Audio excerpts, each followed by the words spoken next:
Recording on कर।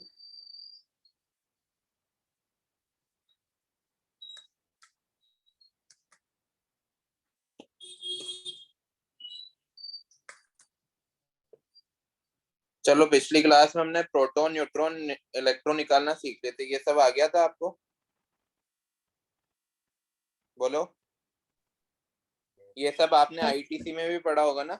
ITC, introduction to chemistry. Yes sir. चलो next topic हम पढ़ रहे हैं, calculation of charge.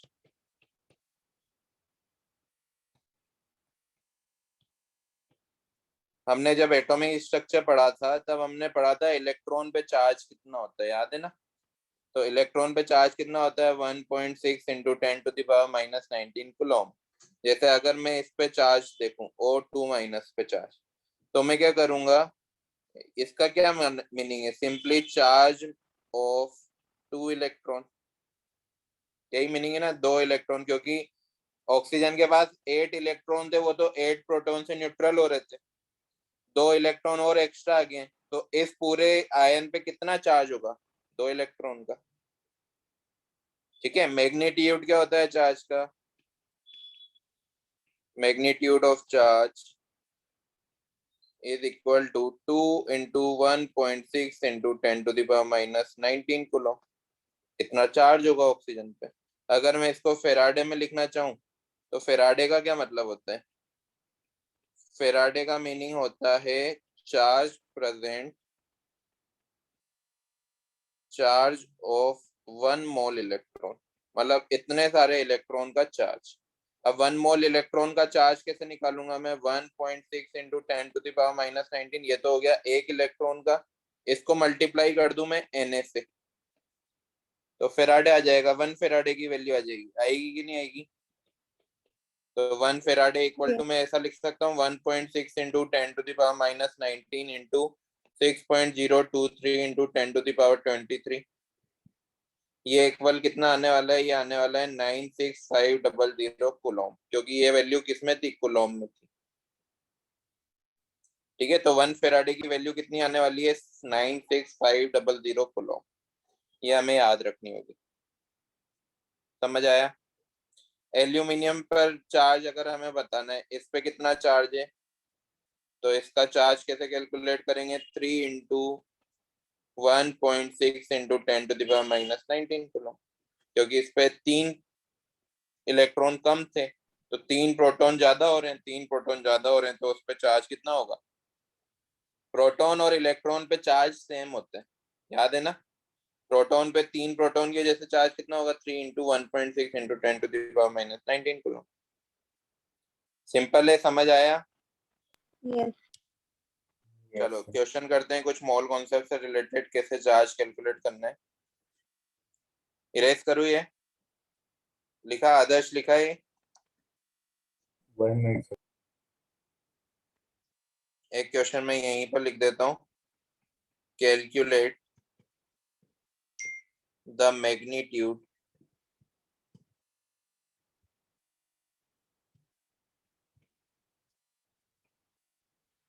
of charge on 9.2 gram SO4 2 minus ions।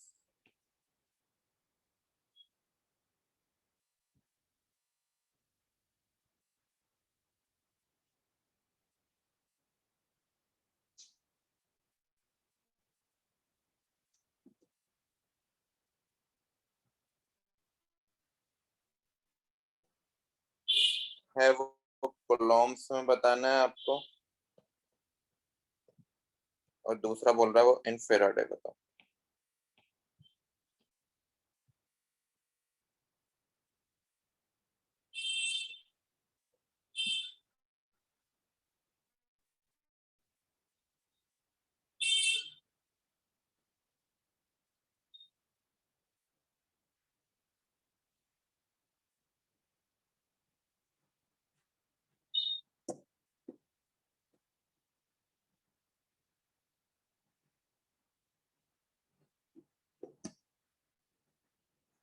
लिखा क्वेश्चन?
हो गया, करें इसको।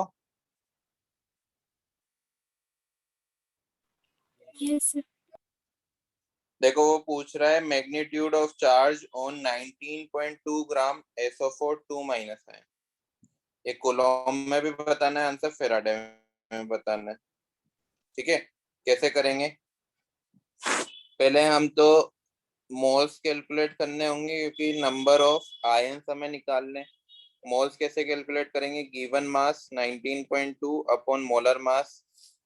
मोलर मास 96 होगा SO4 का। 0.2 मोल आ जाएंगे। मतलब हमारे पास आयंस कितने, नंबर ऑफ आयंस कितने हैं? 0.2 N। राइट, क्या किया हमने? गिवन मास से मोल से होते हुए हम नंबर ऑफ पार्टिकल्स की तरफ गए। ठीक है, तो ये नंबर ऑफ आयंस आ गए। ये क्या है? SO4 2- ion. तो मैं चार्ज ऑन 1 निकाल सकता हूँ। चार्ज ऑन 1 SO4 -2 आयन कैसे निकालूंगा?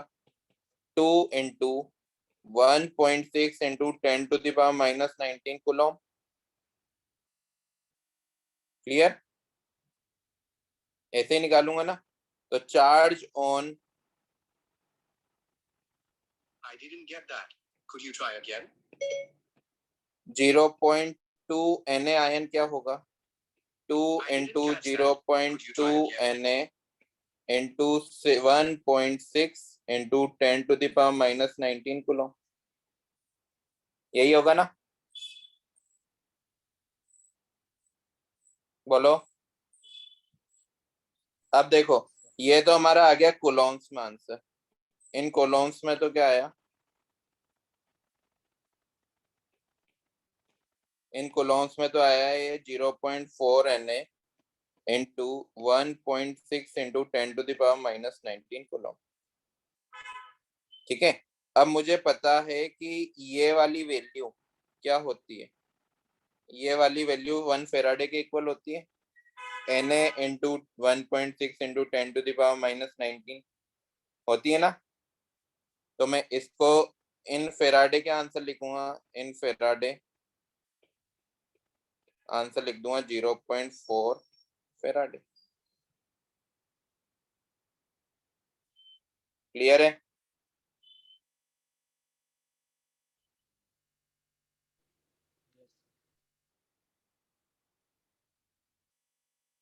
इजी है ना।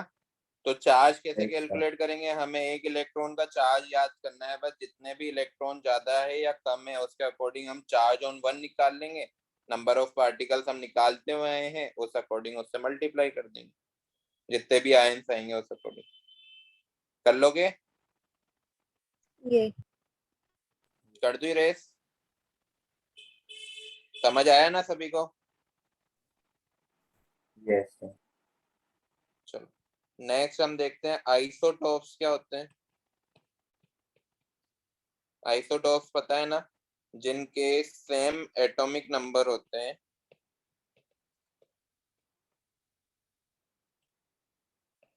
बट डिफरेंट एटॉमिक मास होते हैं। But different mass number. जैसे एग्जांपल C12 C13, दोनों का एटॉमिक नंबर तो सेम है। क्लोरीन 35 क्लोरीन 37, दोनों का एटॉमिक नंबर तो सेम है, मास नंबर डिफरेंट है। ऑक्सीजन 8 ऑक्सीजन 16 ऑक्सीजन 17, दोनों के एटॉमिक नंबर सेम है लेकिन मास नंबर डिफरेंट है। इनको हम क्या बोलने वाले हैं? आइसोटोप्स बोलने वाले हैं। सेकंड आते हैं आइसोबार। ये आइसो फैमिलीज पढ़ रहे हैं हम। आइसोबार क्या होंगे? सेम तो मास नंबर होंगे लेकिन डिफरेंट एटॉमिक नंबर होंगे।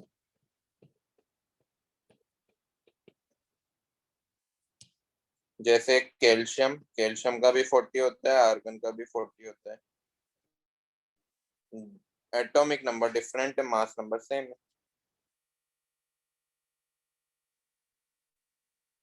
क्लियर? साथ साथ नोट करना, इजी है ये।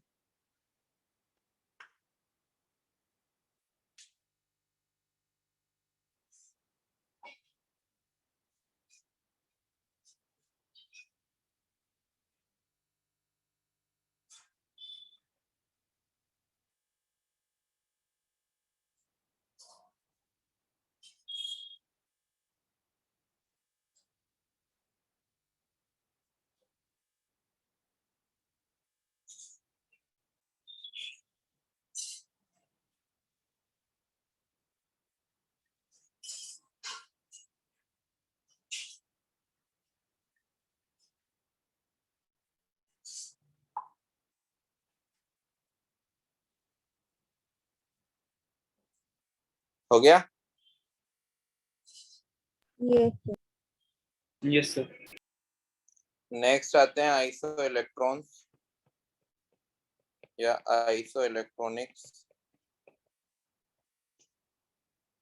ये कौन होंगे? जिनमें सेम नंबर ऑफ इलेक्ट्रॉन होंगे, सेम नंबर ऑफ इलेक्ट्रॉन्स, जैसे NH4 plus Mg+2 Al+3 O-2 F-, N-3 Na+, इन सभी में इलेक्ट्रॉन कितने? 10 तो ये सभी एक दूसरे की क्या है? Iso electron.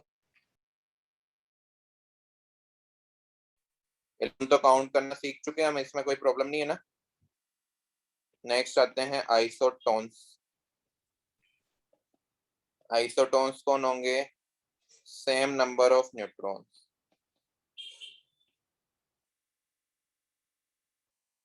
Same number of neutron,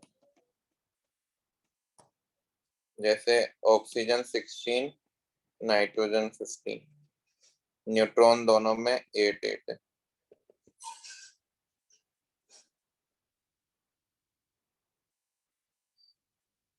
last है इस चैप्टर में, और भी होते हैं बट इस चैप्टर में सिर्फ हम इतने ही पढ़ेंगे। आइसोएस्टर्स। आइसोएस्टर्स क्या होते हैं? Molecule with same number of atoms and same number of electron. ऐसे मॉलिक्यूल जिनमें सेम नंबर ऑफ एटम्स के साथ साथ सेम नंबर ऑफ इलेक्ट्रॉन भी हो, जैसे CO2 एंड N2। अगर मैं एटम देखूं तो दोनों में 3 है, इसमें भी 3, इसमें भी 3। इलेक्ट्रॉन काउंट करूं तो इसमें भी 22 आएंगे, इसमें भी 22 आएंगे। तो आइसोएस्टर्स से ऐसा समझना है कि ऐसे कंपाउंड्स या ऐसे मॉलिक्यूल जिनमें सेम नंबर ऑफ एटम्स के साथ साथ सेम नंबर ऑफ इलेक्ट्रॉन्स भी है।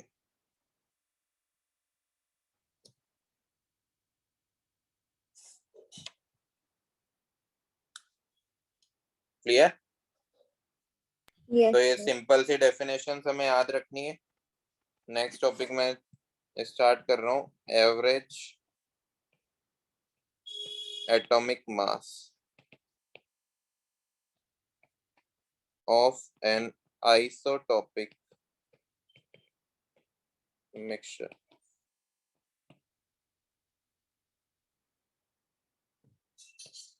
ठीक है बेटा, कार्बन के ना 3 आइसोटोप पाए जाते हैं, C12, C13 एंड C14। फिर भी हम कार्बन का जो एटॉमिक मास है वो कितना याद करते हैं? C12 ही करते हैं, क्योंकि ये जो पाया जाता है ना, इसकी एबंडेंस अप्रोक्स 98% होती है। बाकी के दोनों काफी कम परसेंट पाए जाते हैं एनवायरनमेंट में। मैं आप इससे रिपीट कर रहा हूँ, कार्बन के 3 आइसोटोप पाए जाते हैं, C12, C13 एंड C14। लेकिन हम जब भी कार्बन का एटॉमिक मास हम डिस्कस करेंगे ना, तो ये 12 ही याद करेंगे। 12 को याद करेंगे क्योंकि हम ज्यादा डील इस वाले आइसोटोप से करते हैं, एनवायरनमेंट में सबसे ज्यादा ये पाए जाते हैं। ठीक है, लेकिन उसी तरह से अगर मैं क्लोरीन की बात करूँ तो क्लोरीन के 2 आइसोटोप होते हैं, Cl35, Cl37, है ना। लेकिन हम क्लोरीन का मास क्या याद करते हैं? वो करते हैं 35.5। ऐसा क्यों? क्योंकि जो क्लोरीन का 35 वाला है ये पाया जाता है 75%, ये पाया जाता है 25%। तो ये भी एक सिग्निफिकेंट अमाउंट है, इसको हम नेग्लेक्ट नहीं कर सकते। ऐसा नहीं है कि हम क्लोरीन का 35 ही याद कर लें, दूसरे को भी हमें कंसीडर करना पड़ेगा ना। इस वजह से हम दोनों का एवरेज एटॉमिक मास लेते हैं। क्या लेते हैं? एवरेज एटॉमिक मास। तो ये जो मास हम याद करते हैं ना, एवरेज एटॉमिक मास होता है। बेटा इसको इसका मास नंबर नहीं बोलेंगे, मास नंबर कभी फ्रैक्शंस में नहीं होगा। मास नंबर क्या बताता है? Number of neutron plus number of proton, है ना।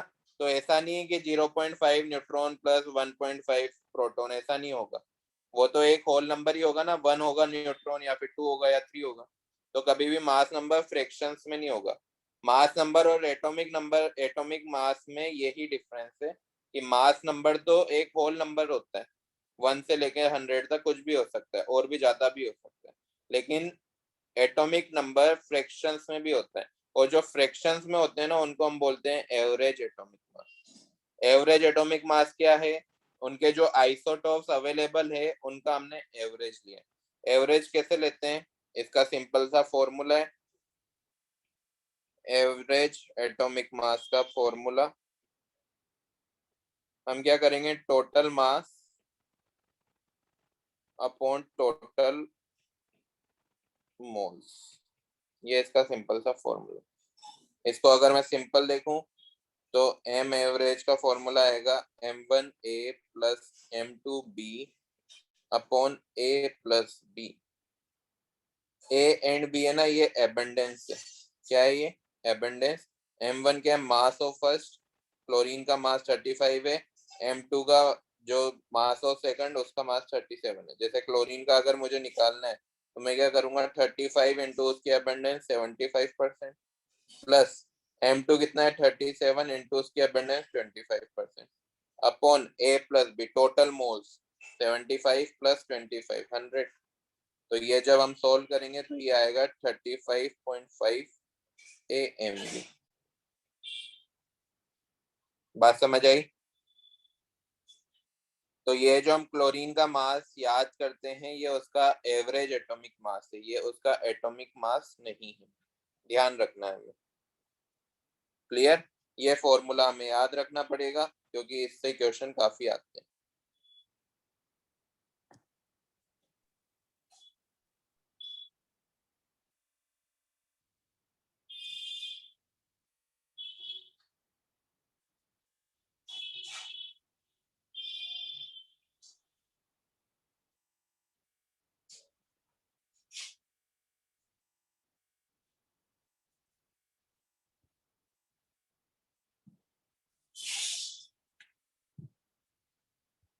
हो गया?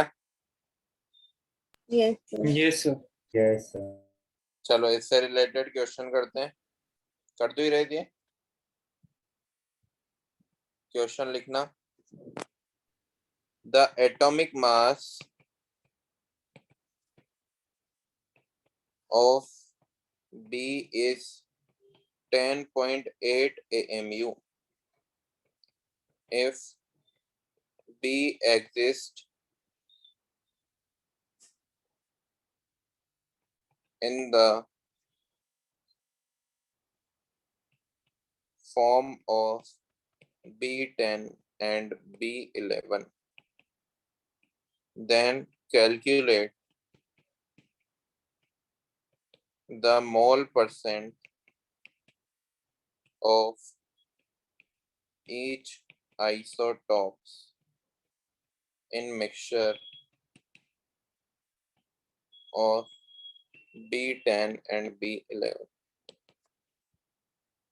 मतलब हमें मोल परसेंट बतानी है, एबंडेंस बतानी है, ए एंड बी की वैल्यू बतानी है हमें सिंपली। ठीक है, देखो बी दो आइसोटॉप्स में एग्जिस्ट करता है, B10 एंड B11। ठीक है, इसका मास मतलब m1 की वैल्यू क्या आ गई है 10, m2 की वैल्यू क्या आ गई है 11। जो ऊपर लिखते हैं वो मास नंबर ही होता है क्योंकि। क्लियर? हमने इसकी एबंडेंस ए को मान लिया है 100, तो बी क्या होगा, 100 माइनस एक्स होगा क्या? होगा ना? बी की वैल्यू क्या हो जाएगी, Yes. 100 minus x. तो अब सिंपली हम क्या करेंगे, एम एवरेज के फॉर्मूले में इसका मास फॉर्मूले में रख देंगे। क्या है M average, 10.8 equal to m1 into A मतलब 10 into 100 plus m2 into B मतलब 100 minus x into 11 upon 100 plus 100 minus x. Sorry, इसको 100 मत मानो, इसको x मानो, गलत कर दिया मैंने।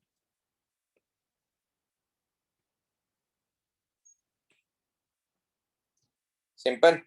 तो ये a प्लस बी कितना आ जाएगा, 100 आ जाएगा। अब यहाँ से हम x की वैल्यू निकाल लेंगे। देखो ये हो रहा है 1080 equal to 10x plus 1100 minus 11x। तो ये माइनस का x इधर आएगा तो x बन जाएगा 1100 माइनस 1080, तो ये आ जाएगा x के लिए 20%। मतलब ये जो b है, b कितना आया है 20%, तो a कितना आएगा 80%। समझ आया क्वेश्चन? Yes, sir. है ना? Yes, सिंपल मैथमेटिक्स का क्वेश्चन था, फॉर्मूले में पुट करना तो Yes. आंसर आ जाएगा। कर दूं रेस? Yes, Yes. sir. अब ये जो सेम फॉर्मूला है ना, हम गैसियस मिक्सचर में भी यूज कर सकते हैं। देखो कैसे करेंगे। ये रेस कर दूं ना, हो गया सभी का? yes, देखो Yes. Yes. Average molar mass of a gaseous mixture.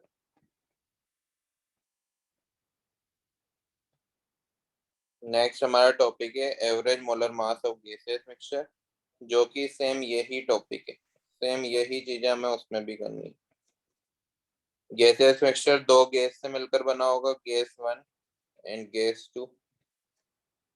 Molar mass हम निकाल लेंगे, इसका मोलर मास m1 होगा और इसका m2 होगा। मोलर मास हमें इजीली कैलकुलेट करना आता है अगर हमें गैस का फॉर्मूला पता है तो।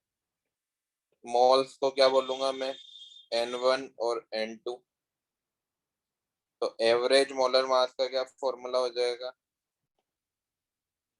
एवरेज मोलर मास का वही total mass upon total moles. तो m1 into n1 plus m2 into n2 upon n1 plus n2। वही है, बस वहां पे हम a एंड b यूज कर रहे थे, यहाँ पे n1 और n2 यूज करेंगे। समझे? फॉर्मूला सेम ही है, क्वेश्चन के टर्म में मैं समझाता हूँ तो आपको कुछ डिफरेंस नहीं लगेगा। ठीक है, क्वेश्चन देखना। Example, if air is assumed to contain 80% nitrogen and rest O2, then what would be the molar mass of air? 80% हमें क्या देती है, मोल परसेंट देती है, तो बाकी क्या होगी 20% ऑक्सीजन होगी। ठीक है, मोल परसेंट पता है हमें, मोलर मास पता है, सिंपल फॉर्मूले में रखेंगे, एयर का एवरेज मोलर मास आ जाएगा। देखो रखते हैं, क्वेश्चन लिखा सभी ने? yes, Yes, sir. ठीक है, ये एयर है, इसमें दो है हमारी, एक तो N2 है और एक O2 है। मोलर मास क्या होगा इसका, मोलर मास N2 का तो होगा 28 ग्राम और O2 का क्या होगा 32 ग्राम। ऐसे ही निकालते हैं ना मोलर मास, ग्राम लगा दो मोलिकुलर मास में mu की जगह तो मोलर मास हो जाएगा। ठीक है, देन इसकी मोल परसेंट हमें दे रखी है 80%, तो ये क्या होगी 20%।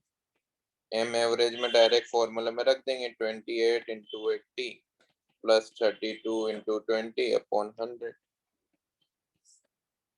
तो ये आंसर आएगा 28.8।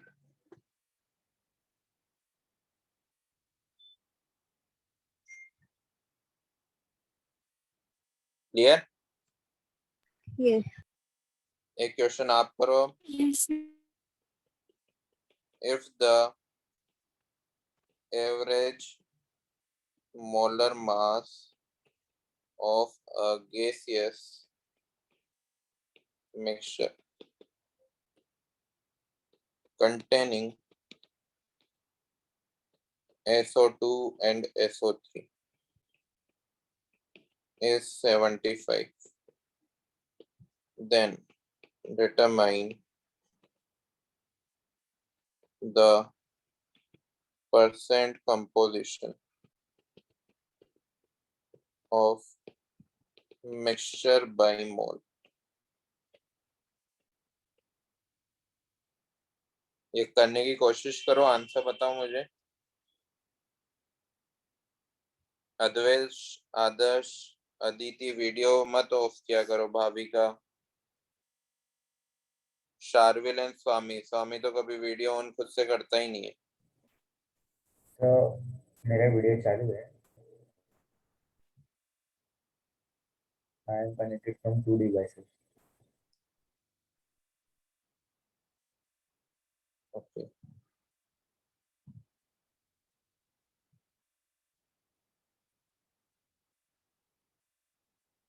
करो बेटा, ये क्वेश्चन करो।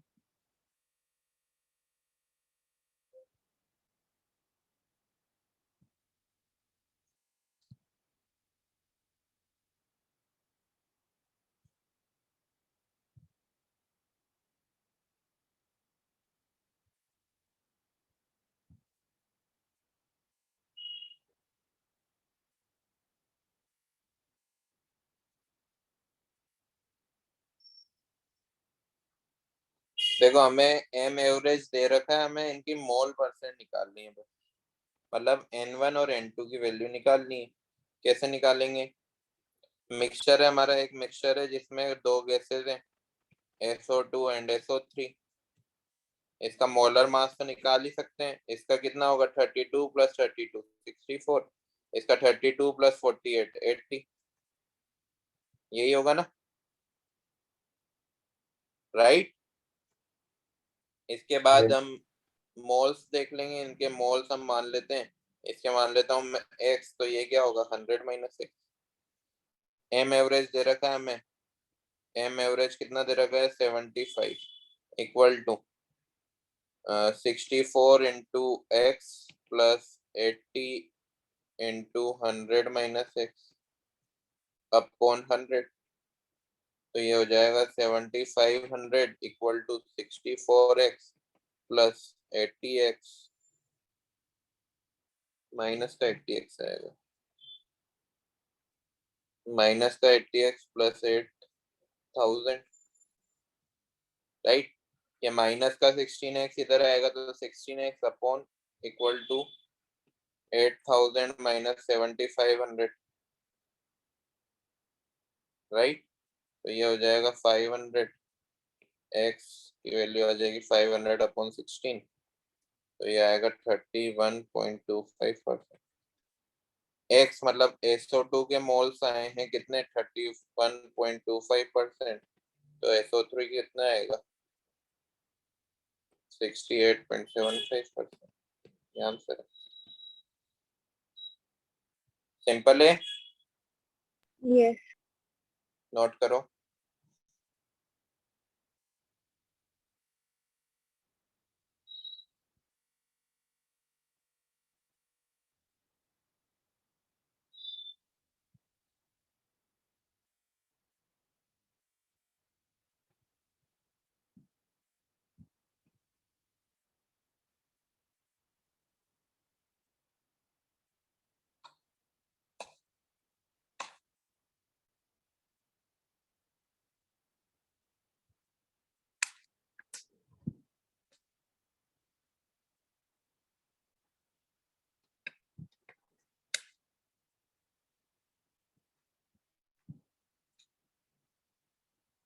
हो गया?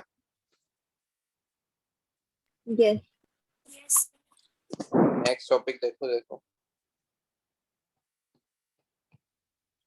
Vapour density.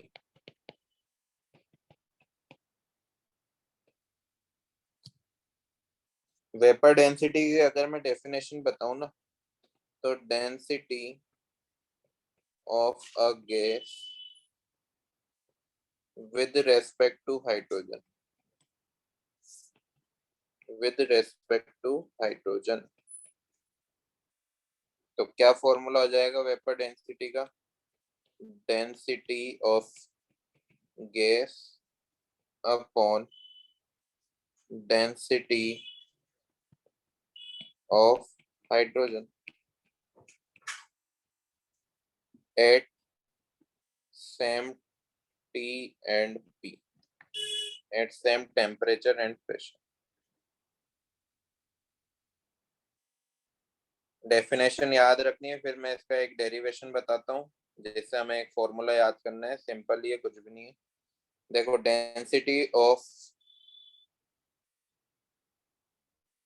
Density from the ideal gas equation. Ideal gas equation क्या होती है? PV इक्वल टू nRT, यही होती है। ठीक है, अब मैं n क्या होते हैं? मोल्स होते हैं ना। मोल्स को मैं लिख रहा हूँ given mass upon molar mass, RT। ऐसा लिख सकता हूँ क्या? बोलो। Yes. Given mass upon molar mass लिख सकता हूँ। अब मैं इसको ऐसा लिख रहा हूँ, m को मैं इधर ले आया हूँ, W बाई V को मैं ऐसा लिख रहा हूँ। V को तो मैं इधर ले आया हूँ, m को मैं इधर ले आया हूँ, और कुछ नहीं किया। लिख सकता हूँ ना? डेंसिटी का क्या फॉर्मूला होता है? W by V, mass upon volume ही तो होता है। तो मैं W बाई V की जगह क्या लिख सकता हूँ? D लिख सकता हूँ क्या? DRT, स्मॉल d लिख दो। बोलो, ऐसा लिख सकता हूँ? Yes. अब मैं यहाँ से डेंसिटी ऑफ गैस अगर लिखना चाहूँ तो प्रेशर तो सेम ही होने वाला है, मोलर मास ऑफ गैस हो जाएगा upon RT, R universal gas constant, और T टेम्परेचर भी सेम ही रहेगा। डेंसिटी ऑफ हाइड्रोजन लिखना है तो P molar mass of H2 upon RT। बोलो, सही है? लिख Yes. सकता हूँ ऐसा? नोट करो।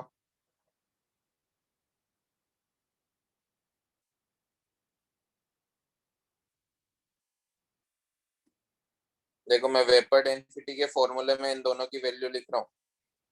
P molar mass of gas upon RT, तो हमारा हो गया density of gas. Density of hydrogen क्या होगा? P molar mass of hydrogen upon RT। RT से RT कट, T से P कट, मतलब ये क्या आएगा? Molar mass of gas upon molar mass of H2। तो इसका क्या फॉर्मूला होगा? Molar mass of gas upon 2। इस चीज को समझो, मैंने डेंसिटी ऑफ गैस और डेंसिटी ऑफ H2 की वैल्यू यहाँ पर रखी है। 1 मिनट रुकना बेटा, ना 1 सेकेंड।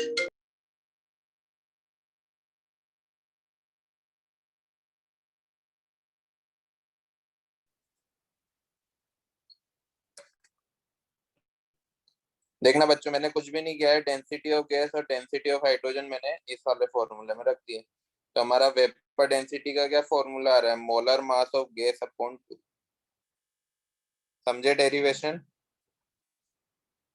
Yes. Yes. नोट किया? नोट किया? Yes. Yes. Yes. So, one करो नोट।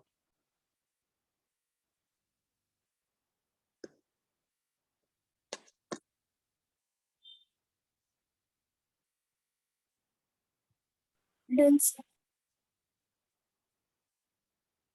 तो यहाँ से हम मोलर मास ऑफ गैस निकाल सकते हैं कैसे? 2 इंटू वेपर डेंसिटी करके। ये काफी इंपॉर्टेंट फॉर्मूला है बेटा, है ना? क्योंकि कभी भी वो मोलर मास ऑफ गैस कई बार वो वेपर डेंसिटी की फॉर्म में देता है। हम उसको 2 से मल्टीप्लाई कर देंगे तो मोलर मास ऑफ गैस आ जाएगा। तो ये हमें याद रखना। ठीक है, क्वेश्चन करते हैं, देखो इस पे। The vapour density of a mixture containing NO2 and N2O4 is 27.6. The mole percent of NO2 in the mixture will be.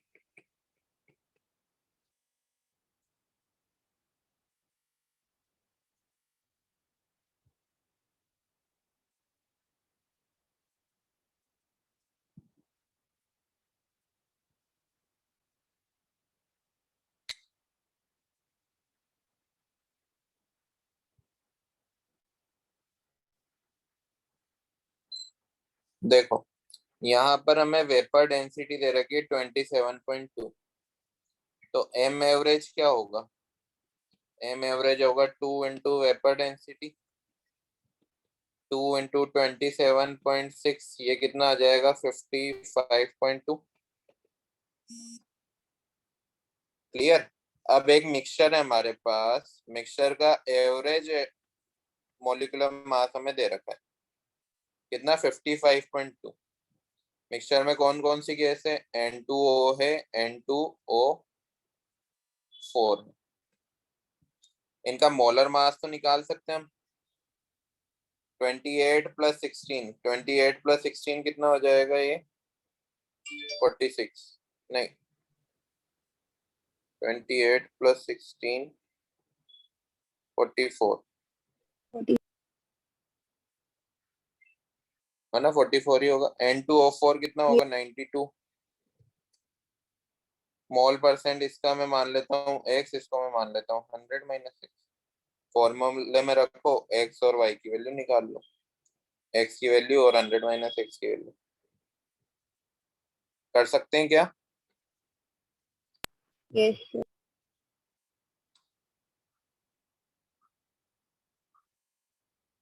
ये N2O नहीं है बेटा, NO2 है, NO2।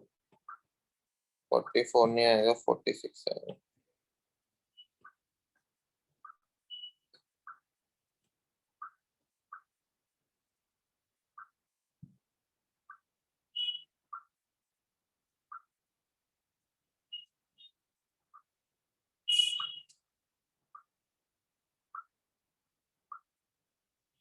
हो गया? yes क्या आंसर आया? NO2 आएगा हमारा 80% और N2O4 आएगा हमारा 20%। यह आया क्या सभी का? Yes, sir. कर दू race? Yes, sir. Yes, sir. एक और क्वेश्चन करो, अभी आप ही करना।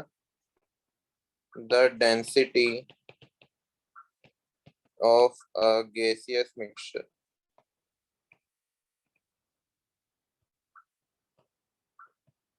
containing N2 and O2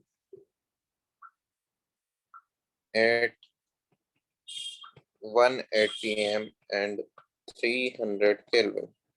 ये 300 है बेटा, 300 Kelvin is 1.25 gram per liter। Calculate the molar composition of gaseous mixture। थोड़ा सा डिफरेंट है, 2 मिनट में आपको देता हूँ, अगर नहीं आए तो मुझे बताओ, मैं बताता हूँ फिर। यहाँ पर एक चीज ध्यान रखना है, यहाँ पर है ना बेटा, वेपर डेंसिटी नहीं दी हुई है, डेंसिटी दी हुई है, ध्यान रखना।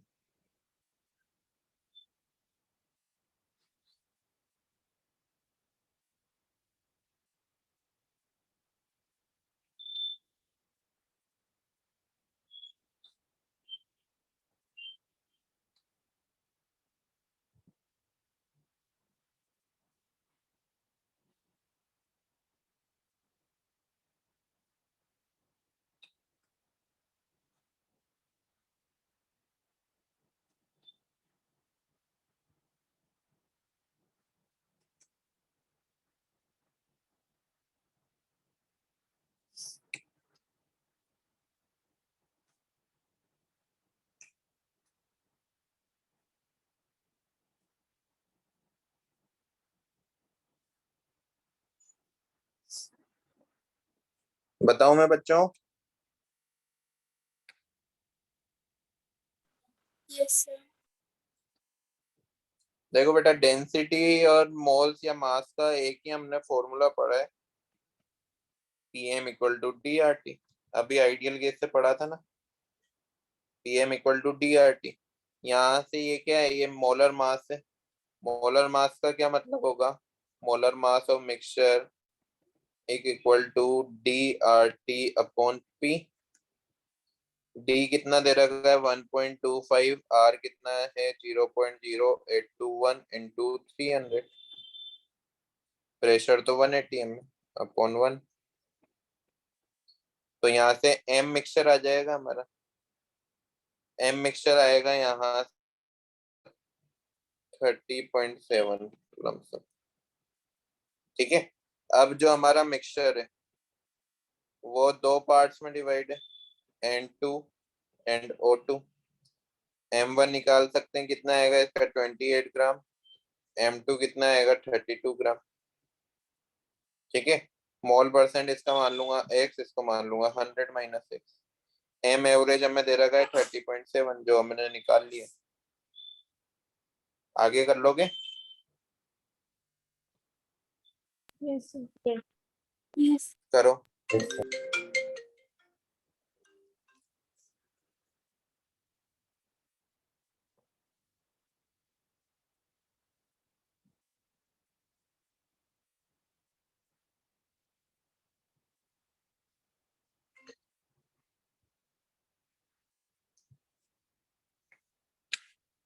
आंसर बताना मुझे।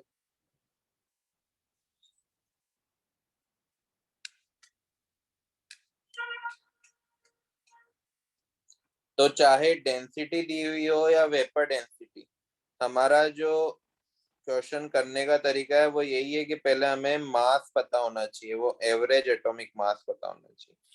वो अगर हमने निकाल लिया तो सिंपली हम फिर उसकी मोल परसेंट निकाल सकते हैं।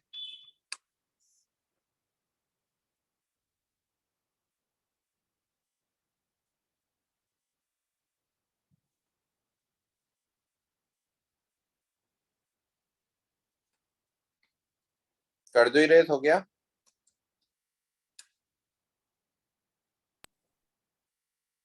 Yes. क्या आंसर आया?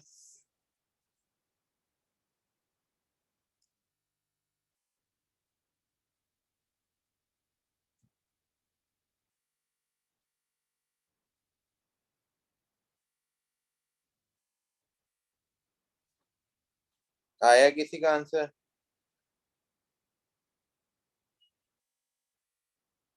रितेश, शार्विल, भाविका, One. अदिति।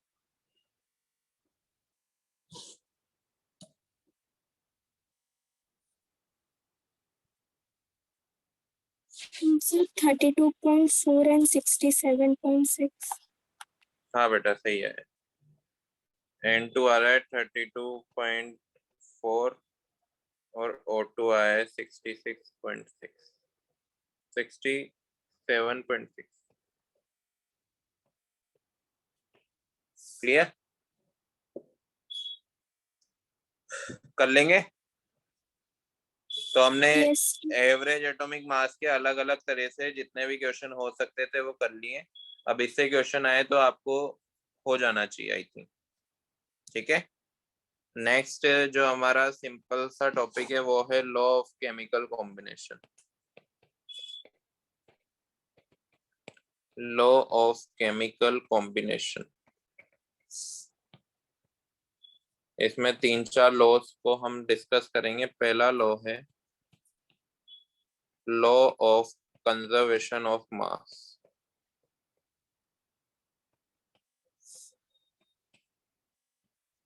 पढ़ा होगा ना ये तो बचपन में, कि जितना रिएक्टेंट का मास होता है उतना ही प्रोडक्ट का मास होना चाहिए, है ना?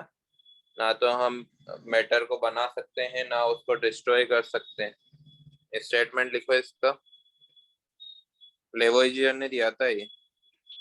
According to this law the total मास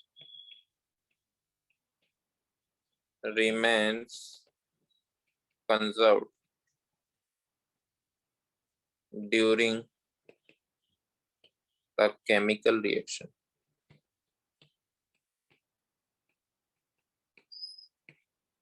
ठीक है, इसका सिंपल सा मीनिंग है total mass of reactant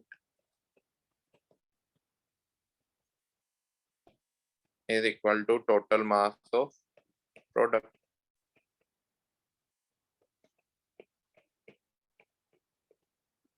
simple से क्वेश्चन बनेंगे, 4 रिएक्शन दी होगी, इसमें पूछा जाएगा law of conservation of mass किसमें वैलिड नहीं है, तो आपको सिंपली वो वाली रिएक्शन को चूज करना है जो बैलेंस्ड नहीं होगी, ठीक है। या फिर एक और रिएक्शंस होती हैं, वो होती है हमारी न्यूक्लियर रिएक्शंस, लिख लेना नोट बना के यहाँ पर, उनमें भी ये वैलिड नहीं होता है। Law of conservation of mass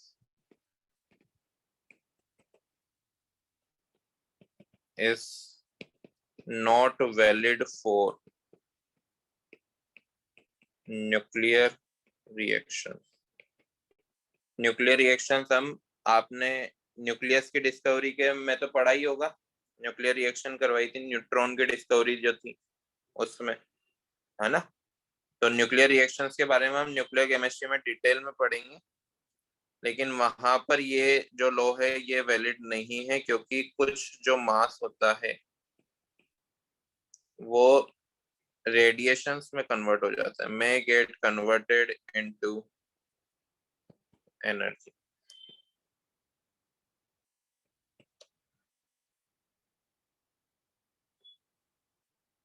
ठीक है, तो अगर कोई न्यूक्लियर रिएक्शंस आपको दिखे जिसमें पूरा का पूरा सब्सटेंस ही चेंज हो रहा है, जैसे कार्बन नाइट्रोजन में कन्वर्ट हो गया या कार्बन से एक न्यूट्रॉन निकल रहा है, तो वो एक न्यूक्लियर रिएक्शन है। तो न्यूक्लियर रिएक्शन में भी हमारा law of conservation of mass valid नहीं होगा। और सिंपली कौन सी रिएक्शंस में नहीं होगा, जो बैलेंस नहीं है, ठीक है। जैसे अगर मैं लिखूं N2 + H2 gives NH3, तो इसमें वैलिड नहीं है। कब तक वैलिड नहीं है, जब तक हम इसको बैलेंस नहीं करते, तो मुझे इसको बैलेंस करना पड़ेगा, अब ये वैलिड होगा। समझ आया? Yes, sir. Yes, sir. Yes, sir. Note किया?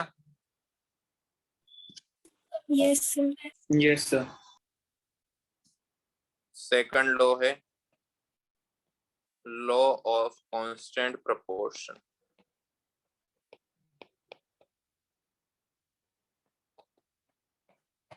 प्राउस्ट नाम के साइंटिस्ट ने दिया था ये, साइंटिस्ट के नाम हमें याद नहीं रखना है, स्टेटमेंट ध्यान में रखना है। According to this law,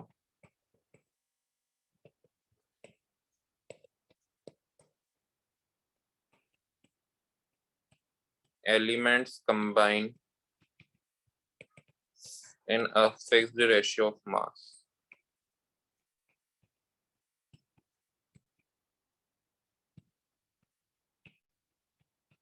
Masses to form compound.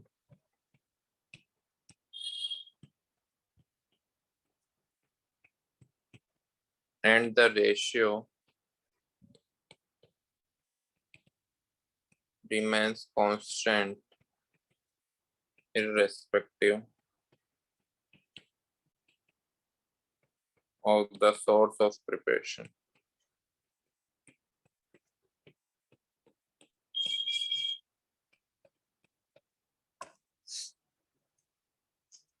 देखो, जब भी एलिमेंट कंबाइन होंगे, जैसे हाइड्रोजन एंड ऑक्सीजन को कंबाइन होना है और H2O बनाना है, तो ये 1:8 के रेशियो में ही कंबाइन होंगे उनके मासेस के।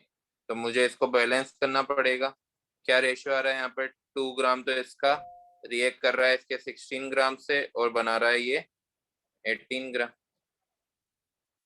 तो इसका जो रेशियो आया है वो आया है 1:8। अब वाटर कहीं का भी हो, चाहे वो इंडिया का हो, अमेरिका का हो, कनाडा का हो, वाटर का जो रेशियो होगा, उन दोनों एटम्स का जो मासेस का रेशियो होगा वो 1:8 ही होगा। उसी तरह से कार्बन एंड ऑक्सीजन रिएक्ट करके अगर कार्बन डाइऑक्साइड बना रहे हैं, तो कार्बन डाइऑक्साइड तभी बनेगी जब इसका 3:8 का रेशियो हो। कार्बन एंड ऑक्सीजन 3:8 के रेशियो में रिएक्ट करें तो कार्बन डाइऑक्साइड बनेगी, वरना कार्बन डाइऑक्साइड नहीं बनेगी। क्लियर? तो जो ये रेशियो होता है ये कांस्टेंट होता है, 3:8 का जो ये रेशियो है कांस्टेंट है।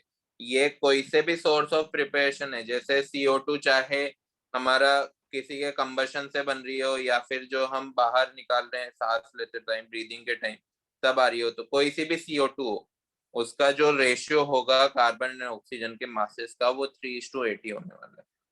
इसका मीनिंग ये है। क्लियर? Yes. Yes, sir. कर लिया नोट?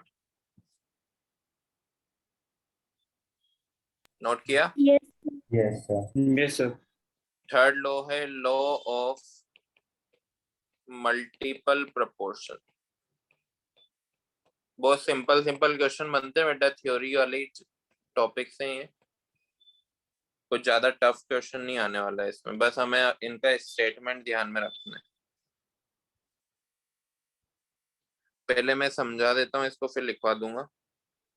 जैसे कार्बन एंड ऑक्सीजन रिएक्ट करके ना एक से ज्यादा कंपाउंड बनाते हैं, पता है ना आपको। एक तो कार्बन मोनोऑक्साइड भी बना सकते हैं, कार्बन डाइऑक्साइड भी बना सकते हैं, ठीक है।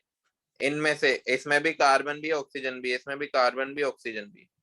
कार्बन और ऑक्सीजन में से दोनों में से किसी का एक का मास मैं फिक्स कर दूं। जैसे मैंने इसका कार्बन का मास इक्वल कर दिया, दोनों में 12 ग्राम ऑफ कार्बन है, ठीक है। तो बाकी का इन दोनों का जो रेशियो, यहाँ पर इसका मास कितना है 16 और यहाँ पर इसका मास कितना है 32। इन दोनों का जो रेशियो होगा एक सिंपल होल नंबर रेशियो होगा। जैसे यहाँ पर इसका रेशियो आ गया 1:2। समझ आया?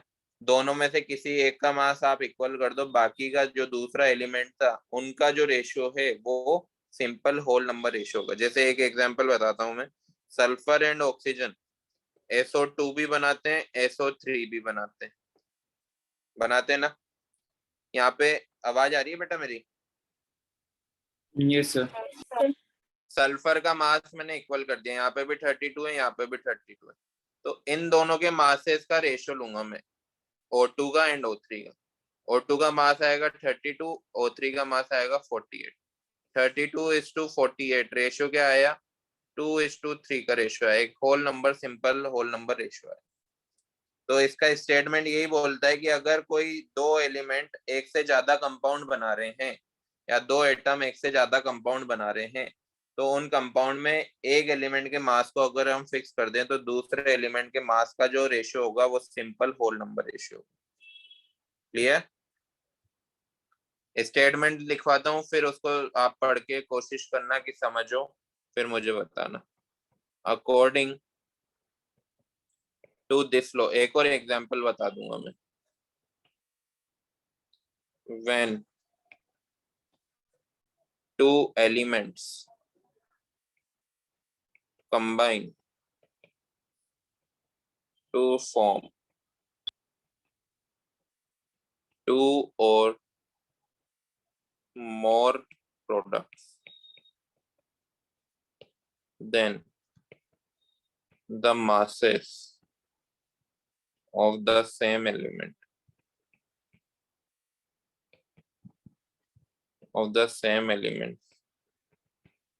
which combines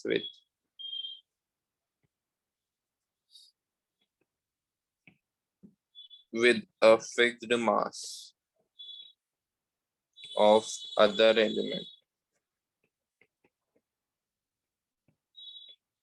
will always be in a simple whole number ratio.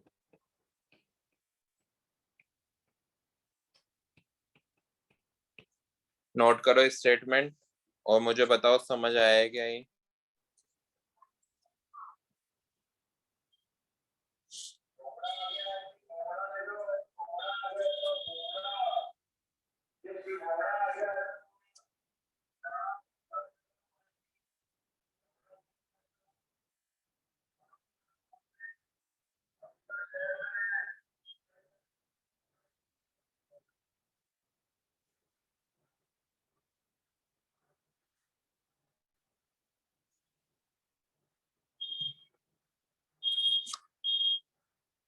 लिखा?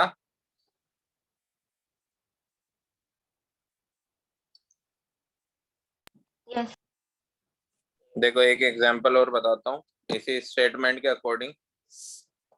अगर मैं नाइट्रोजन एंड ऑक्सीजन को मिला रहा हूँ तो ये 4-5 तरह के ऑक्साइड्स बनाते हैं। ये बना सकता है NO बना सकता है, ये N2O बना सकता है, NO2 भी बना सकता है, N2O3 भी बना सकता है, N2O5 भी बना सकता है। ठीक है, तो हम रेशियो ऑक्सीजन के मासेस का भी ले सकते हैं, नाइट्रोजन के मासेस का भी ले सकते हैं। ठीक है, लेकिन ऑक्सीजन के मासेस का तब रेशियो लेंगे जब वो फिक्स्ड मास ऑफ नाइट्रोजन से रिएक्ट करेगा। जैसे मैंने यहाँ पे नाइट्रोजन का मास ले लिया है 14 ग्राम, तो यहाँ पे 14 ग्राम लेने के लिए मैं इसको हाफ मोल से मल्टीप्लाई कर दूंगा, तब जाके आएगा ये 14 ग्राम, है ना। यहाँ ऑलरेडी 14 ग्राम ही है, यहाँ पे वापस से हाफ से मल्टीप्लाई करूंगा तब आएगा 14 ग्राम, यहाँ पे भी हाफ से मल्टीप्लाई करूंगा तब आएगा 14 ग्राम। समझे, मतलब एक एलिमेंट के मास को हमने फिक्स कर दिया है, अब दूसरे एलिमेंट के मासेस का हमें रेशियो लेना है, और वो रेशियो कैसा आने वाला है, होल नंबर रेशियो आने वाला है। जैसे यहाँ पर ऑक्सीजन का कितना मास है 16, यहाँ पे कितना मास है 8 है, क्योंकि 16 डिवाइड बाई 2 हो रहा है, दिख रहा है। यहाँ पे कितना मास है 32, यहाँ पे कितना मास है 48 डिवाइड बाई 2 तो 24, यहाँ पे कितना मास है 80 डिवाइड बाई 2 तो 40, 80 नहीं, N2O5 40। क्लियर। अब अगर मैं रेशियो लूं तो इसको ऐसा लिख सकता हूँ 8:16:24:32:40। क्या एक होल नंबर रेशियो आया, 1:2:3:4:5 आया ना होल नंबर रेशियो। तो Yes. यही हमें बोलता है कि अगर कोई दो एलिमेंट दो से ज्यादा कंपाउंड बना रहे हैं तो हम क्या करेंगे कि एक एलिमेंट का हमें मासेस का रेशियो लेना है, तो दूसरे के मासेस को हम फिक्स कर देंगे और उसका जो रेशियो आएगा वो एक होल नंबर रेशियो आएगा। जैसे मैं यहाँ पे है ना बेटा नाइट्रोजन का भी ले सकता हूँ, नाइट्रोजन का भी लेकर देखते हैं। देखो इसी सेम कंपाउंड में N+O ये बनाता है NO, N2O, NO2, N2O3, N2O5, है ना। ऑक्सीजन के मास को हम फिक्स कर रहे हैं, यहाँ पर ऑक्सीजन का मास है 16, यहाँ पर भी 16, यहाँ पर 32 है तो मुझे हाफ कर देना होगा तो होगा 16, यहाँ पर डिवाइड बाई 3 कर दूंगा तो यहाँ पर भी आ जाएगा 16, और यहाँ पर डिवाइड बाई 5 करना होगा तो यहाँ पर भी होगा 16। ठीक है, अब देखो यहाँ पर नाइट्रोजन का मास आ रहा है 14, यहाँ पर आ रहा है 28, यहाँ पर आ रहा है 7, यहाँ पर आ रहा है 14 डिवाइड बाई 3, 14 डिवाइड बाई 3 करो, मैं इसको डायरेक्ट 14 डिवाइड बाई 3 लिख देता हूँ, नहीं 14 28 डिवाइड बाई 3, यहाँ पर 28 डिवाइड बाई 5। अब इसका जब आप होल नंबर रेशियो लोगे ना तो सेम ही आने वाला है। ठीक है, कैसे देखो, ये 20, इसको मैं लिख सकता हूँ 28 डिवाइड बाई 2, इसको मैं लिख सकता हूँ 28 डिवाइड बाई 1, इसको मैं लिख सकता हूँ 28 डिवाइड बाई 4, ये 3 ये 5, तो रेशियो वही आने वाला है ना 1:2:3:5। बोलो Yes. Yes, sir. है ना। अब Yes, इससे sir. क्वेश्चन कैसे बनेंगे वो मैं बताता हूँ, ये नोट किया आपने, बोलो एग्जाम्पल नोट किया ये वाला, So से ये one. ऊपर Yes, वाला, sir. ये ऊपर वाला एग्जाम्पल नोट कर लो, ये वाला।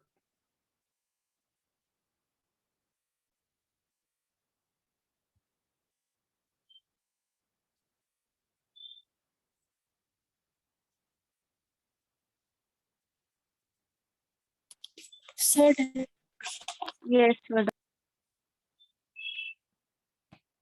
एक नोट बना के लिखना, for this law to be valid same isotope of the element should be used। ऐसा नहीं है कि हम दूसरा आइसोटोप यूज कर लें तो ये इनवैलिड हो जाएगा फिर। ठीक है, क्वेश्चन कर रहे हैं इस पे।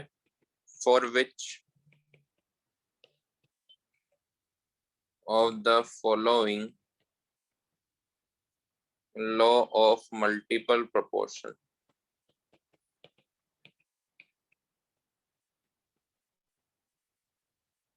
Is valid. पहला ऑप्शन है NaCl एंड NaBr। दूसरा ऑप्शन है CO2 एंड CH4। तीसरा ऑप्शन है H2O एंड D2O। चौथा ऑप्शन है SO2 एंड SO3। तो जब भी लॉ ऑफ मल्टीपल प्रोपोर्शन हो ना, जैसे ही आपको ये दिखे तो आपको ध्यान आना चाहिए ओनली 2 एलिमेंट के कंपाउंड होने चाहिए। यहाँ पर तो 3 के, सोडियम का भी है, क्लोरीन का भी और ब्रोमीन का भी। ठीक है, यहाँ पर भी 3 है, कार्बन, ऑक्सीजन एंड हाइड्रोजन। तो यहाँ पे भी वैलिड नहीं है। यहाँ पर आइसोटोप आ गया है तो यहाँ पे भी वैलिड नहीं है। यहाँ पर 2 ही है, देखो, सल्फर एंड ऑक्सीजन। तो आंसर क्या होगा? डी। क्लियर, सिंपल है। Yes. Yes, sir. नोट करो।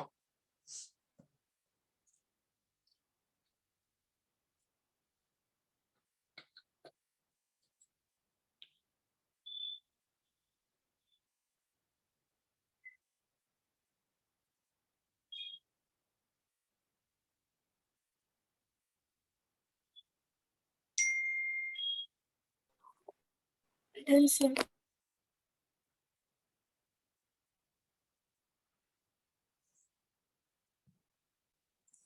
फोर्थ लॉ है हमारा law of reciprocal proportion.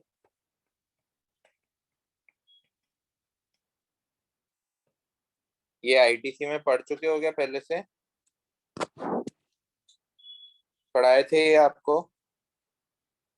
No, sir. Introduction to, चलो कोई बात नहीं। कार्बन है वो ऑक्सीजन से रिएक्ट करके बनाता है CO2। कार्बन हाइड्रोजन से रिएक्ट करके बनाता है CH4। ठीक है, कार्बन का यहाँ पे भी मास कितना आ रहा है?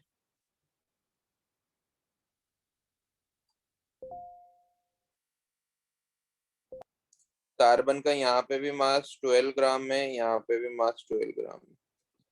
ठीक है, ऑक्सीजन का मास कितना है? ऑक्सीजन का मास है यहाँ पर 32 और हाइड्रोजन का मास कितना है? 4।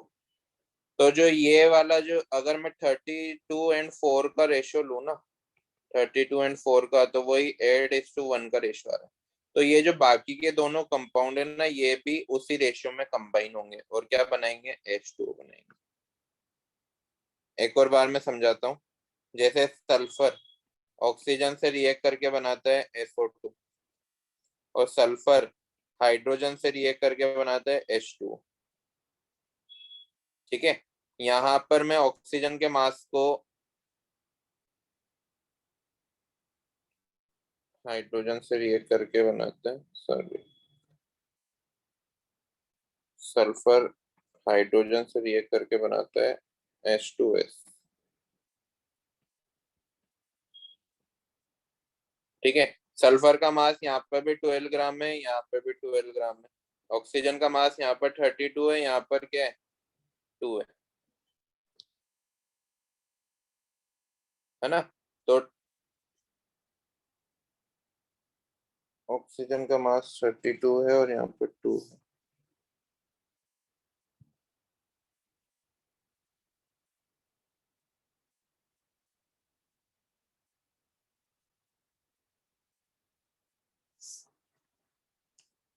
यहाँ पर मास गड़बड़ आ रहा है, 32:2, 1:16 का आ रहा है। हाँ, तो ये जब बनाएंगे तो इसी रेशियो में बनाएंगे और बनाएंगे H2O2 से। जैसे अगर मैं इसका स्टेटमेंट नहीं लिखवाने वाला हूँ, मैं ये बता रहा हूँ कि कार्बन अगर 2 एलिमेंट से रिएक्ट करता है कार्बन का मास अगर मैं फिक्स कर दूं तो बाकी के जो दोनों एलिमेंट का मास है ना वो उसी रेशियो में कंबाइन होंगे जिस रेशियो में वो कार्बन से कंबाइन हो रहे थे। जैसे मैंने कार्बन का मास यहाँ पर 12 ग्राम फिक्स कर दिया है, ठीक है। ऑक्सीजन का मास क्या है 32 और हाइड्रोजन का मास क्या है 4। तो ये 32:4 के रेशियो में ही कंबाइन होके क्या बनाएंगे, H2O बनाएंगे। ऐसा नहीं है कि वो कुछ नया रेशियो आ रहा हो उस रेशियो में भी वो कंबाइन हो जाए। समझ रहे हो क्या बोल रहा हूं मैं? एक और बात बताता हूँ कि ये जो सल्फर का जो मास है, अगर मैं इस सल्फर के मास को 32 है, ये 32 फिक्स कर दूं, 32 फिक्स हो गया। हाइड्रोजन का मास आ रहा है 2, ऑक्सीजन का मास आ रहा है 32। तो हाइड्रोजन एंड ऑक्सीजन 2:32 के रेशियो में भी कंबाइन हो सकते हैं और क्या बनाएंगे, H2O2, हाइड्रोजन पेरोक्साइड। समझ आया? इससे रिलेटेड क्वेश्चन कैसे आता है वो मैं आपको समझाता हूँ। जैसे हमको एक ऑप्शन दे दिया है CO2 CH4 और बोल दिया इनसे क्या बनेगा, CH2 एंड CH4 एक को कॉमन ले लिया मैंने, तो अब ये जो बनेगा ना ऑक्सीजन एंड हाइड्रोजन से मिलकर बनेगा और वो कंपाउंड होगा H2। मतलब हमारे पास 3 तरह के एलिमेंट होने चाहिए इस वाले में। इससे पहले जो हमने पढ़ा था मल्टीपल प्रोपोर्शन, उसमें 2 तरह के एलिमेंट होने चाहिए थे। जैसे अगर मैं 3-4 ऑप्शन दूं आपको, SO2 H2S और H2O H2O2, है ना, CO2 SO2 एंड CS2, और एक होगा CO2 SO2 एंड CO। इनमें से कौन से में वैलिड नहीं है, ये SO2 है, ये बताना है। तो हमें क्या देखना है कि 3 तरह के एलिमेंट होने चाहिए। कैसे, देखो यहाँ से सल्फर और सल्फर को तो कॉमन ले लिया, दूसरा जो कंपाउंड बनेगा वो किस में बनेगा, H2O2 में, तो इसमें तो वैलिड है। इसमें कार्बन कार्बन नहीं आ रहा है कॉमन फर्स्ट और सेकंड में, तो ऑक्सीजन को कॉमन ले लो। ऑक्सीजन एंड ऑक्सीजन को कॉमन ले लिया, तो अब जो तीसरा कंपाउंड बनना चाहिए वो कार्बन और सल्फर में बनना चाहिए, तो कार्बन एंड सल्फर में बन रहा है। रेशियो देखो, रेशियो कैसे देखोगे, यहाँ पर SO2 था, दोनों का मास कितना है 32 ग्राम 32 ग्राम, कार्बन का मास 12 और इसका मास 32। CH2 कैसे बन रहा है, SO3 होगा क्या, SO3। इसमें देखो CO2 SO2 में कार्बन को कॉमन ले लिया है हमने, लेकिन ऑक्सीजन एंड सल्फर 4 एलिमेंट हो रहे हैं इसमें, तो इसमें वैलिड नहीं होगा, डज नॉट वैलिड। तो ध्यान कैसे रखना है कि इसमें हमें 3 एलिमेंट दिखने चाहिए। पहले फर्स्ट एंड सेकंड में हमने एक एलिमेंट को कॉमन ले लिया है, तो थर्ड एलिमेंट बाकी के दोनों से मिलकर बनेगा। समझे? जैसे ये XY है, ये YZ है, तो जो नेक्स्ट कंपाउंड होगा वो क्या होगा, XZ होगा। समझ आया? एक क्वेश्चन करवाता हूँ, for which of the following law of reciprocal proportion is valid? 4 option में दे रहा हूँ, चारों ऑप्शन में से बताना है किसमें वैलिड है। KCl, KI and KBr। B option है N2O, NO2, N2O3। C option है H2O, NO2, NH3। D option है P2O3, P2O5, PCl4। इन चारों में से एक चूज करना है किसके लिए रेसिप्रोकल वाला प्रोपोर्शन वाला लॉ वैलिड है। आंसर बताओ जल्दी।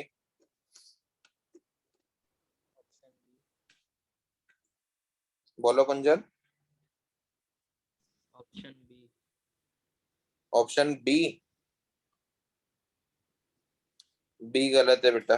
देखो कैसे करना है, हमें एक को कॉमन लेना है। यहाँ पे पोटेशियम कॉमन आ रहा है इन दोनों में, तो तीसरा कंपाउंड अब Cl और I से बनना चाहिए था, यहाँ पे तो नहीं बना है, तो ये तो वैलिड नहीं है। ठीक है, यहाँ पर कॉमन लो, नाइट्रोजन कॉमन आ रहा है, तीसरा कंपाउंड ऑक्सीजन और ऑक्सीजन से मिलकर बनना चाहिए था, नहीं बन रहा है, नहीं है वैलिड। यहाँ पर देखो ऑक्सीजन कॉमन आ रहा है, ऑक्सीजन और ऑक्सीजन, तीसरा कंपाउंड इन दोनों से मिलकर बनना चाहिए था, बन रहा है, मतलब ये वैलिड है। समझे? इसमें देखो यहाँ पे फॉस्फोरस कॉमन आ रहा है, यहाँ पे भी फॉस्फोरस कॉमन आ रहा है, ऑक्सीजन और ऑक्सीजन दोनों से मिलकर बनना चाहिए था, PCl4 बन रहा है, नहीं है वैलिड। समझ आ रहा है? ये देखो यहाँ पर हमने Y को कॉमन ले लिया है, Y को कॉमन ले लिया तो तीसरा जो कंपाउंड बनना है X और Z का बनना चाहिए, तो ये X और Z का मिल जाएगा। समझ आया? Yes, sir. है ना? दोनों के मैंने क्वेश्चन करवा दिए आपको। इसमें तो हमें 2 एलिमेंट दिखने चाहिए, जैसे इसमें हमें 3 एलिमेंट दिख रहे थे तो वैलिड नहीं है, इसमें भी हमें 3 दिख रहे हैं तो वैलिड नहीं है, इसमें हमें आइसोटोप दिख गया तो वैलिड नहीं है, इसमें 2 ही दिख रहे हैं, सल्फर एंड ऑक्सीजन। जैसे इसमें एक ऑप्शन मैंने, ये वाले ऑप्शन में हमारा कौन सा लॉ लग जाएगा, इस वाले में लॉ ऑफ मल्टीपल प्रोपोर्शन लग जाएगा, बी वाले ऑप्शन में लॉ ऑफ रेसिप्रोकल प्रोपोर्शन नहीं लगेगा। समझ आया? कर दो रेस। Yes, sir. लास्ट लॉ बच रहा है, इसको थोड़ा सा लिख लेते हैं, डिस्कस इसको नेक्स्ट क्लास में करेंगे। लॉ ऑफ गैसियस वॉल्यूम, इसको हम एवोगैड्रोस लॉ भी बोलते हैं।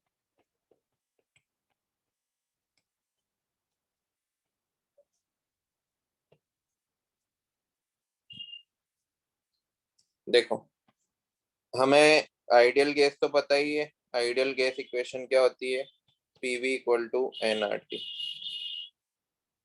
ठीक है, अगर मैं टेम्परेचर को एंड प्रेशर को कांस्टेंट कर दूं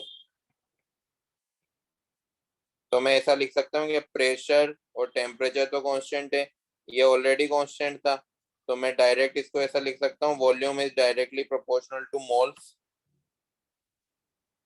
बोलो। Yes, sir. तो यही हमारा क्या एवोगाड्रोस लॉ है। इसका क्या मतलब है, the volume of gas can be treated similar to the moles।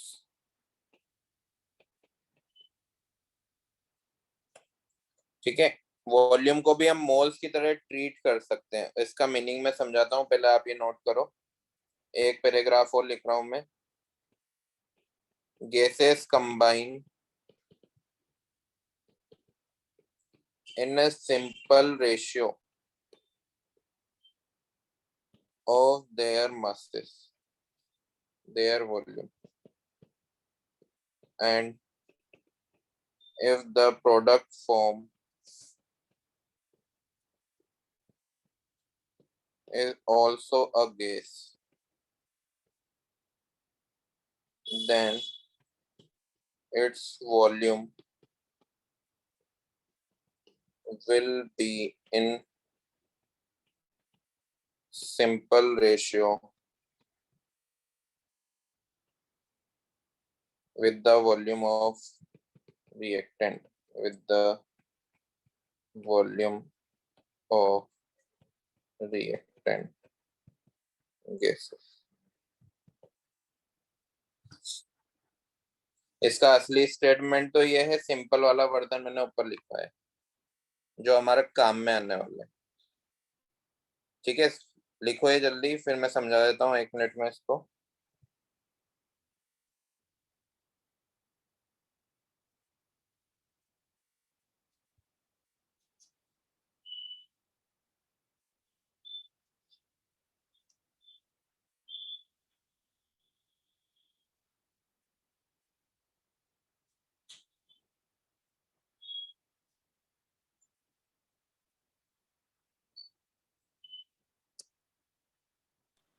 Answer.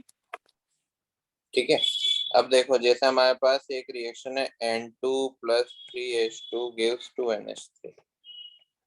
इसको हम कैसे पढ़ते हैं, अगर ये तीनों गैस में है तो ही ये वाला लो वैलिड होगा, ये ओनली गैसेस के लिए वैलिड है, ये ध्यान रखना है। इसको हम ऐसे पढ़ते हैं ना कि इसका 1 मोल इसके 3 मोल के साथ रिएक्ट करके इसके 2 मोल बना रहा है। इसी तरह से रीड करते हैं 1 mole of N2 is react with 3 mole of H2 to produce 2 mole of ammonia, है ना। अब इसको हम अगर ये तीनों गैसियस है at same temperature and pressure में, इसको ऐसे पढ़ सकता हूँ कि इसका 1 वॉल्यूम इसके 3 वॉल्यूम के साथ मिलकर इसके 2 वॉल्यूम बना रहा है। जैसे मुझे क्वेश्चन में दे दिया इसका 50 ml, इसके कितने ml के साथ रिएक्ट करेगा, तो 3 into 50 के साथ रिएक्ट कर लेगा, ये हो जाएगा 150 ml। इसके कितने ml अमोनिया बनाएगा, तो 2 into 50 ml अमोनिया बनाएगा, मतलब 100 ml अमोनिया बनाएगा। इसको बोलते हैं अवोगाड्रो लो, मतलब जिस तरह से हम मोल को ट्रीट करते हैं सेम उसी तरह से हम वॉल्यूम को भी ट्रीट कर सकेंगे। शर्त क्या है, at constant temperature and pressure, और जो रिएक्टेंट और प्रोडक्ट है वो गैसियस स्टेट में होने चाहिए। जैसे अगर मैं यहाँ पर एक रिएक्शन लिखूं N2 + O2 गिव्स NO2, ये लिक्विड है और ये दोनों गैस है ना। मैं इसको बैलेंस कर देता हूँ, ये हो जाएगा हाफ, बैलेंस हो गया। तो मैं इसको ऐसे नहीं लिख सकता कि इसका हाफ वॉल्यूम इसके 1 वॉल्यूम के साथ रिएक्ट करके इसका 1 वॉल्यूम बना रहा है, ये गलत हो जाएगा क्योंकि ये लिक्विड बना है। मैं इसको ये जरूर लिख सकता हूँ कि हाँ इसका हाफ वॉल्यूम इसके 1 वॉल्यूम के साथ रिएक्ट करेगा, लेकिन उसका 1 वॉल्यूम नहीं बनाएगा क्योंकि ये लिक्विड बना है। अगर ये भी गैस बनता तो फिर मैं बोल सकता था। समझ आया? समझ आया? इसको मैं कैसे पढ़ूंगा, फिर मोल्स के टर्म्स में ही पढ़ूंगा कि इसका हाफ मोल इसके 1 मोल के साथ रिएक्ट करके इसका 1 मोल बना रहा है। समझे? Yes. अगर नहीं भी समझे ना बेटा तो इसके बाद हम स्टोइकियोमेट्री पढ़ने वाले हैं, स्टोइकियोमेट्री में ये सब समझ आ जाएगा। ये जो हमने रीड करना सीखा है ना, 1 मोल 3 मोल के साथ रिएक्ट करके 2 मोल बना रहे हैं, इसको बोलते हैं स्टोइकियोमेट्री। तो स्टोइकियोमेट्री में मैं अच्छे से समझाऊंगा। ठीक है, नेक्स्ट क्लास में मिलते हैं। अब नोट किया है, इस वाले लॉ को हम वापस से डिस्कस करेंगे, इससे रिलेटेड क्वेश्चन भी करेंगे नेक्स्ट क्लास में। ठीक है, bye. Bye, sir. Thank you, sir. Bye. Thank you, Bye, sir. sir. Thank you, Thank sir. you.